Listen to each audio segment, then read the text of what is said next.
It looks at how the U.S. mobilized domestic consumption and domestic consumer goods as propaganda weapons in the Cold War. And then the other part of that is that I really believe that in Cold War studies one has to look at not only American strategies but Soviet side strategies as well. So then another part of the research became how did the East German Socialist Party respond to this sort of taste offensive by the U.S., showing these amazing new post-war goods.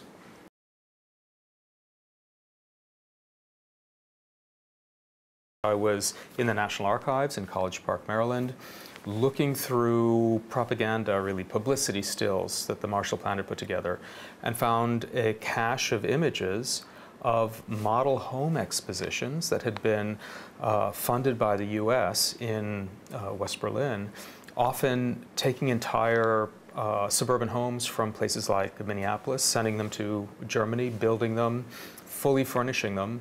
And it started a real question for me is why was the U.S., as part of the Marshall Plan, sending examples of kitchen equipment and refrigerators to be put on view for West Germans?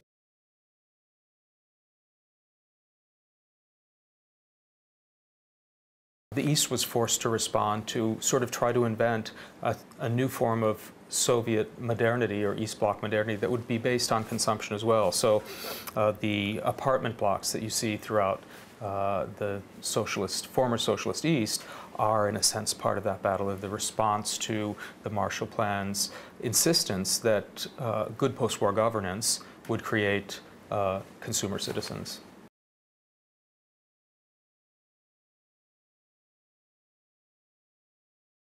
The Soviet side really, and when I say Soviet side, I'm talking about the East German Communist Party, was galvanized by this Marshall Plan offensive and created a series of exhibitions that were really intended to draw West Germans to look at them to East Berlin, just in the same way that the U.S. exhibitions took advantage of a body of East Berlin viewers. So essentially we have to also remember that in this period, the early 1950s, Berlin was an open city. There was no wall yet, and so people could freely walk from the capitalist West to the socialist East. The supermarket, which is largely an American invention, was very strongly promoted by the Marshall Plan, in fact, through little traveling model supermarkets that were trailer trucked throughout Europe, complete with a library and a movie theater to show European retailers how they could move to this new form of retailing. So in that case, a building type really is the sort of vector of influence for an entire economic process of mass consumption.